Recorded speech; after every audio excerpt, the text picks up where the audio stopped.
Good morning and welcome to session 6 of our live broadcasts on Facebook on self-awareness. In today's session, we're going to follow on from session 5, where we went through the first 3 of those key contributors to psychological flexibility. So just a recap, and welcome to anyone new that's joining us today for the first time. A reminder again, of course, that all the other videos, session 1 through 5, are all available on my Facebook Live page.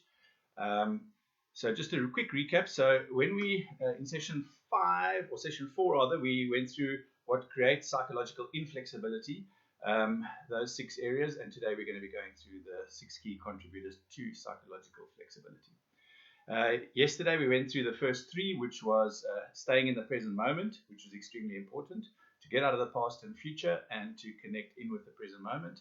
The second key contributor was acceptance, which is a really tough area to cover because, as I said, most of us are used to running away from our feelings or our thoughts. And then the third area was diffusion, or disidentifying from our thoughts and our feelings. So today we're going to touch in on, as I said, those last 3. And the first one is quite a difficult one because also we're not really used to stepping out of the water, as I've covered in one of my other series about when we had that slide about does a fish know it's wet. In this area, it is called self as context. Now, we are so used to seeing ourselves as self as content, or the content of our thoughts, or our thought forms or our stories. And today I'm going to try and expand that a bit more, flesh it out a bit more so you can understand this concept of self as context. Hi, Barbara. Welcome. Glad you could join us there from Scotland. So the self as context, like I said, is quite a difficult area. We are normally caught in the center of the circle where we see ourselves as content, okay? Meaning that exactly whatever we think. So if I think I'm a loser, I'm going to see myself as a loser. As we move out of these, or away from the center rather, we then step into the outer circle, which is self as awareness, okay? And this self-awareness is what separates us from animals and makes us sentient beings, able to think and realize that if I see my reflection in the mirror, I don't have to look behind it. Good morning, Rain. Welcome. Glad you could join us. And then ultimately, self as context is 2 steps away. Now, yesterday, you might recall, we also did that thought form exercise where we spoke about if you think I'm a loser, you can step 1 back and go, I'm thinking I'm a loser. Morning, Patrick. Glad you could make it. First time I think you've joined us, unless you've been watching in the background, but glad you could join us. Patrick's an old colleague of mine. Or a young colleague of mine. So just get back to this thing. So when we say I think I'm a loser, we're already stepping 1 step back from our thought form. When we say I notice I'm thinking I'm a loser, we are 2 steps back from that thought form. So what is this idea of self as context? And I will do an exercise a little bit later in today's session to also try and help you to step a little bit further back from your mental story of yourself. So the self as context is more transcendent self. So you can imagine this, and it's however you want to perceive it, however you want to make it fit into your paradigm, but it's a transcendent self. It's something that's more sitting back. It's a conscious self. So this is a consistent perspective from which you can observe and accept all the changing experiences around you. And if it seems very foreign right now, just as, like I said to you right in the beginning of this series, just suspend disbelief, suspend judgment, just so that you can take it in. Good morning, Hashik. Glad you could join us. First time for you too, so I'm stoked that you're here with us. So this consistent perspective is that center of the hurricane, that first center that we spoke about. And it is quite an unaffected center from which to experience your life, not dissociate from your life. And like I said, I'm spending a bit of time on it because it's it'll be a very new idea for many people. And to understand it's a process, it's not a thing. It's not something that you will ever arrive at. It's almost like mindfulness. One never becomes mindful. You can only ever be mindful. So you must consistently work at it and consistently remain conscious, consistently remain awake. So it's a process. It's an ongoing process to remain in this idea of yourself as context and not content. It's an awareness of awareness. So it's this idea that I am awake and I realize that these things are happening, but it doesn't have to overwhelm me. I don't have to be flooded by emotion or flooded by this thought that I might have. Just maybe let me go back 1 slide here before we go off this. So another idea to try and explain the self as context is, and I don't have a slide that speaks to it, but I'll just try and explain it to you, is what we call the slit lamp metaphor. The slit lamp metaphor. Now we can imagine a slit lamp as a sort of lighthouse that spins its light around. If this slit lamp was sitting in the middle of the room, in a smoky room, in a dark and smoky room, and emitting a light, you would see a light beam on the side of the wall. And as that light spun around the room, you would see a different part of the room on the wall. That part that's on the wall, the light that's lit up on the wall, would be your story of yourself. So some days you'd feel like a loser. In some areas you'd feel confident. Others you'd feel like a winner. But as this slit lamp and this light moves around the room, so you will experience a different aspect of your life as it goes around. The light beam itself would be self-awareness. So that light beam that shines in the smoky room would be self-awareness. And then the slit lamp itself, the lamp that's emitting the beam, would be yourself as context. So this is the area you've got to stand back in, your center, where you stand back and you can see your story, but realize that story doesn't define me. I often say to people, I might be a psychologist, but that certainly doesn't define who I am. I might be a psychologist. I might be an athlete. I could be a coach. I'm a father. I'm many things, but those roles do not define me. And we'll do an exercise which explains that, because at my core of who I am is more than that. All right. So who am I then? Because this, as I said, this idea freaks many people out. So there are two main senses of self. Your physical body, so that's your body, your brain, your nervous system, etc. Then your thinking self. This is your thoughts, your memories, the feelings, your mind. All these parts that make up your mind. But what about a third sense of self? This observer self. So this is a big part of what mindfulness speaks to, and many arguments which try and pull you out of this experience of the egoic self. We call it the egoic self. So what about this third self? And just to try and, again, suspend disbelief and just think about what about a third self that's monitoring yourself through the day. And this person, or this observing self rather, can observe both physical and your thinking self and use them to its benefit and control those aspects of ourselves in a much better way. But it's totally distinct from them. And like I said, we're going to do an exercise around this. And that observer self never changes. It doesn't change. It remains constant. And we'll do the exercise, I think, after that next slide. But most importantly, as with that hurricane idea, it's a safe place from which we can observe our lives as our daily selves, our daily stories go on. And again, it's not dissociating. It's experiencing them, but without getting overwhelmed by them. So again, just quickly before I go back to this passive observer self, so let's just do this exercise if we may. So I just want you to think, each of you can do this in your own time or in your own rooms as you're going through. It's not too difficult to do, or to do over such a feed as this without a live audience.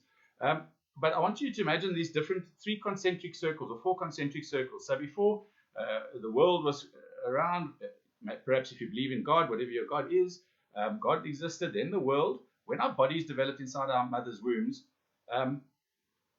that's the first part of us sort of coming into this world, if you want to explain it in that way. And the minute you are born, the I arrive on this planet, the minute we are born. And the first thing a baby does is cry. Okay, and the baby cries. I've heard some very weird answers from audiences, is that they say it's because it's cold and it's not warm anymore. The reason a baby cries when it arrives on planet Earth is that it has to breathe. It has to take its first breath. It has to get air in. So the first thing we do when we arrive on this planet is breathe. Okay, we take a breath. Okay, the second thing a baby does is arguably look around and start to take in information from its surroundings. The way a baby takes in information is through its senses. It's very basic senses. It can only see a few centimeters from its eyes, but it can experience touch and certainly taste mediocre or very basic forms of it, but it uses its 5 senses to take in information. Straight after it's taken in that information, we are a blank slate when we arrive, and then straight after it's taken in that information through its eyes, ears, nose, touch, and smell, taste, it starts developing experience. And from that experience, we develop mind. And from that mind, then comes our stress and suffering, because we start developing ideas about the world, perceptions of the world. So it's extremely important to understand those 2 things, the breath and the 5 senses, because we've touched on them in a previous session, and I think we'll touch on it again tomorrow again. But now here's the exercise that I want you to think about. I'm going to just run through this briefly, and I can't take you back to birth because this is not some hypnosis session, but ideally this exercise runs from 0 to, I'm just going to take your average age at being in 35 or 40. So we're going to run through this exercise like that. And I just want you to think about it as we run through it. So I want you to think of yourself at 5 years of age. Think of what your body looked like. what you might have been thinking or your perception of the world, what your feelings were at around about the age of 5, and what your role was at the age of 5. So you might have just been a daughter or a son, this kind of thing. I'm not going to spend too long on it because we're not processing it. I just want you to get an idea of it. And you don't have to be perfect, just more or less an idea of what you might have been thinking around the age of 5. Then 10, same story. What does your body look like? Your thoughts, your feelings, and your roles. 15, teenage years, your thoughts, feelings, body, roles. Now you might have boyfriend, girlfriend, you might have extra brothers and sisters now, might have step brothers and sisters. There could be a whole lot of different roles that have changed. 20, same story, body, thoughts, feelings, roles. 25, 30, just check in with yourself. 35, and 40. And what does your body look like? Your thoughts, your feelings, and your roles. How have they changed? And let's go up to 50 because I'm around there. And to the current age that you are now. So I want to ask the question, has anything stayed the same? Over the time from birth to now, did anything remain the same? Anything? Did your body remain the same? Did your thoughts remain the same? Did your feelings remain the same? And did your roles remain the same? Many people say to me that, I've been depressed, or my family have always irritated me, but they haven't, not from birth to now. So there might be times, or they might have irritated you for a long time, or you might have felt depressed for a long time, but it hasn't been like that from birth to now. It's just been a period of their life. So if we really challenge this idea, nothing stays the same from birth to now. Okay, nothing. Everything changes. Your body changes, your thoughts change daily, your feelings change daily, and so do your roles. Your roles never remain the same. So nothing stays the same. So what stays the same? And if you can't get it, or if you haven't thought about this yet, the question would be, who's been at every one of your birthdays? And if you're as old as I am, normally it can't be your parents. And the other way I sometimes ask this is, who was at your birth and is now in this session now, watching this video as I'm speaking with you? And the answer becomes me, I. I have been with me since birth to now. I have been at every one of my birthdays. And that I is different and is separated and stays the same. It is the same observing self that observes your life from when you're born to the present day. So this is an idea, or gives you a simple idea of this core of your being that has been with you from birth until now. And it's an unchanging self. So this slide then speaks to it. So this I, this passive observer, is separate from your thinking. And I've put something on LinkedIn quite a while ago, I think it's 2013 or so, where I said why I no longer recommend positive thinking. And it's a bit of a tongue-in-cheek idea that I don't recommend positive thinking. I certainly recommend positive outlook on life, but positive thinking is just the same as negative thinking. And we're going to do an exercise as well to explain that. So when you're a passive observer of your thought processes, you can look at both of these and decide which one should I follow. And if both those thought processes are unimportant, you can still make a decision or overrule that, because you're the passive observer, you're the driver of your bus, not your thought processes. So this chess metaphor is a wonderful metaphor that if you don't yet understand it or haven't grasped this idea, the chess metaphor speaks to this. So in the chess metaphor, and like I said, unfortunately I can't process it because it's not I don't have you guys in front of me, but chess essentially is a game of strategy. But more importantly, it's a game of conflict, a game of war between two kingdoms, a king and a queen and their army, and a king and another king and a queen on the other side. So in this particular game, in the game of chess, and if we're using this metaphor, we say the black pieces represent our negative thoughts and emotions, if we get caught up in our negative thoughts and emotions, and the white pieces represent positive thoughts and emotions. And when I say to people, where do you find yourself on this board right now? Most people that have come to see me for coaching or therapy or counseling will say I'm on the side of the black pieces. I'm feeling very negative. I'm feeling very caught up in my thoughts and my emotions, and I don't want to be there. So then I say, tell me about these black pieces. Are they in the conflict? And they'll say yes. And I say, who are the black pieces fighting? The black pieces are in conflict with the white pieces.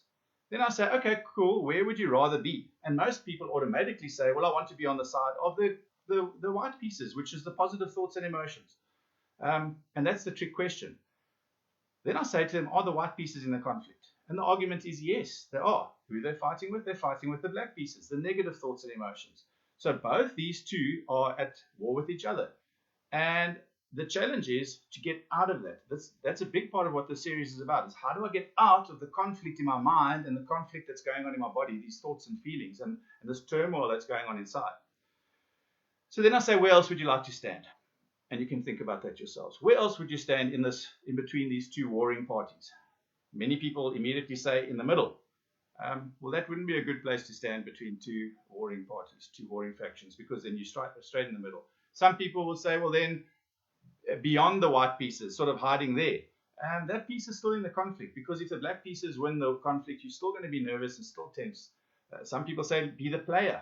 The player is going to move these pieces, but the player is also in the conflict. I didn't mention the player, but the player is also in the conflict. So then I'd like to put a third option to you, and that's the chessboard. How about being the chessboard? And tell me about the chessboard. Is the chessboard in the conflict? Does the chessboard care who wins in the conflict? Does it care whether the black pieces win, or does it care if the white pieces? It's not interested in the conflict. It is merely the territory on which the conflict takes place. So we as people, and this is a metaphor to explain the self as context, or the self that I've explained to you over the last 10, 15 minutes, is to step down and become the chessboard. And that chessboard, when it moves to East London, or moves to Scotland, or moves to Mauritius, wherever some of you are joining me from, that conflict goes with it. But does the chessboard have to be part of the conflict? And the answer is no. So this chessboard metaphor is a very powerful metaphor to take away with you into your life. This slide also speaks to exactly what I'm punting here is, we must remember we are the sky, not the clouds. The sky is blue. The sky that blue never changes. All right. You can have no cloudy days. You can have a few clouds, some white fluffy clouds. You can have some thunder clouds. You can have 8/8 cloud cover. But the blue sky beyond those clouds remain. So we have to remind ourselves we are the sky, not the clouds. That is the context. The blue does not change. It's the clouds that change. And this is the life that we are leading, and that passes us by, that we do not need to, we can be a participant in, but we don't need to allow it to overwhelm us. So this idea of me sitting at the center of my life, having the steering wheel, I sometimes, without getting too much into religion per se, but I love religious teachings and spirituality, and I believe this saying about building your house on a rock, not on sand. If we do not have a center, that is like building your house on sand, because then my identity has to be in things that change. And those things are going to change all the time. So if I'm putting my identity on my relationship, or my job, or my friendship circle, or whatever it might be, that is going to change. If I have my identity at the core of my being, at the center of the hurricane, so to speak, it doesn't matter how my outer rim changes, that egoic rim. So to remind myself constantly that I have a core, that I'm at my center of my life, and I manage it from that perspective. Okay, so this is the observer approach, that observer me in the center. Oops. So right in the beginning, we started this process. Before this series, we did the series about the storm. So this is the idea about the hurricane. So at the center of the hurricane, right at the center, is your eye, is the eye of the hurricane, where it's very calm and peaceful, blue skies. And that's why this hurricane is such a great metaphor for our own lives, because we can be at the center of the hurricane, the center of this COVID storm, at the center of whatever drama or turmoil is going on in our life, but we can remain calm and not be overwhelmed by it. And that center will move with the storm. And when we have courage, we can step out into the storm and interact in the storm, and then we can move back to our center and move into the storm and move back to our center, where we can regroup and allow ourselves to regenerate, so to speak. Then the second last area of this, the 6 key contributors to psychological flexibility, is committing to action. So many of us sit on the sidelines, or we sit on our butts and are indecisive, and we're not making a decision. There are no right or wrong decisions. There are only decisions. So you've got to make a decision, take your decision, and act on that decision. So life is not simple. It's not going to be easy. Your plan might always have smooth sailing with very few pitfalls built into it. But life, we've used the slide, or the smaller version of it, or a bigger version of it in another presentation. But life is full of pitfalls. And in reality, we learn through going through those pitfalls and picking ourselves up and moving into the next hole, picking ourselves up and moving on. So we need to make sure that we're moving in the direction of our values, which is going to be the next slide. Okay, so committing to action. And so as long as we know where our values are, and we're going to get to that part of the slide now about our values, Doesn't matter if it's raining on us. Doesn't matter if we fall in a hole. As long as we get up out the hole and we keep moving in the right direction, we will get to the end and we'll feel like we're moving forward with our lives. So what are values? We've touched on this again, not just moral values. Values are extremely important. They're the torch on a dark night. They're going to show you your way. It's like a beacon that can pull you forward. And your values are not goals. Values and goals need to be in alignment. You can't have a goal this side and a value that side. So we need to know what our values are. And I said yesterday or last 2 days ago that values are not, moral values are certainly part of this biggest idea of values, but values like excitement, adventure, romance, spirituality, happiness, these are all other values that can sort of lead us forward and to make sure that the jobs we're doing, I was in sales before I became a psychologist, and I loved what I was doing selling, but I felt unhappy because I wanted to help people, I wanted to uplift people, I wanted to allow people to become optimally functioning human beings and whole human beings. And so despite making money in my sales career, I felt empty. And I think it was because it wasn't tying, well, I know it was because it wasn't tying with my value system, which was to help others. So it's extremely important to know what those values are. So values are your chosen life directions. They give you motivation and inspiration. They provide guidance for your actions. They give your life meaning. And they give you a sense of abundance. And they're totally different to goals. Like I said before, if you're leading a value-laden life, your stress and suffering will be low. But the minute you stop leading a value-laden life and start doing other things, your stress and suffering are going to go up. So it's very important to have a good idea of what are my values and my value systems. And when you have a good value system and you know where your values are, it doesn't matter that you have these self-doubt or these ugly memories or anxiety or uncertainty or confusion. As long as you know where you're going, it'll feel like you're moving forward. It's like with these courses that I'm running now. I feel I'm still helping others. If I was just stuck at home hoping for someone to phone me, I'm not helping anyone. So I'm still stuck and I'm not following a value direction. Now I am still following a value direction. So it doesn't matter where you are in your worlds, what are you doing? As long as you are following those values, you're going to feel like your life has meaning. So just to recap, psychological flexibility is about having contact with the present moment. And sorry, we just when we went back to the last one, that contact with the present moment, and it was increasing your knowledge of yourself. So working with a coach, working with a psychologist, working with someone that can help you to grow and uncover these your shadows so that you can become more whole. Otherwise, we're constantly running away from those shadows. Then acceptance, that was that tough one about accepting your emotions and your thoughts rather than running away from them. Diffusion, disidentifying from our thinking, seeing ourselves as context, which was the tougher one. Committing to action, not those, which the opposite was inaction, impulsivity, and reactivity and avoidance. And then leading a value-laden life. These are the 6 key areas of psychological flexibility. When we are fulfilling these 6, our life will be filled with, I want to say, abundance and vitality, rather than that stress and lack and suffering. Okay. And then we did, those of you that have been before, we've had this slide before. We're going to end on this slide.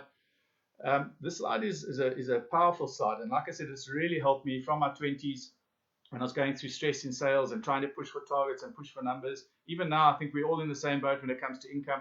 I think there's a huge struggle out there with the world's economy and what's going to happen in the next 3 to 6 months.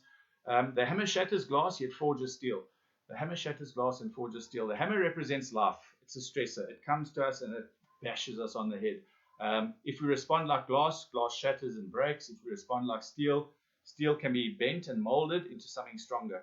So glass breaks not because it's brittle, but because it's inflexible. So an extremely important aspect of this whole idea of this course that I'm running is how do we become more psychologically flexible? So we have to become like steel. We have to be able to bend with the punches. We have to be able to bend with the stress that life throws at us or adversity throws at us and not remain rigid. So this is the last slide. Tomorrow's slide, we're going to start introducing some mindfulness ideas and some mindfulness concepts. I want you to encourage us to keep writing comments in the comments slot there in the taper. You're welcome to contact me on my private message me through Facebook or through my Facebook page, and we can chat about a few concepts. And then after tomorrow's slide presentation, which is a brief introduction to mindfulness, which is a great way of increasing your psychological distance, I'm going to have just a discussion slot on a live slot, and I think it'll just be my face up there, and hopefully we could interact and ask some questions, or you could say to me, let's chat more about certain concepts, and then in that 20 to 30 minutes we will chat about those concepts. So thanks everyone for joining me. I want to say I really appreciate it. I'm enjoying doing these presentations. Hopefully I'm adding value to your lives, and if I am, please drop me a mail because it gives me good feedback. If you've got any criticisms of my presentations, also private message me or put it on my tape. I've got no idea. Or constructive feedback is always good. So all the best and have a great day. We'll see you tomorrow.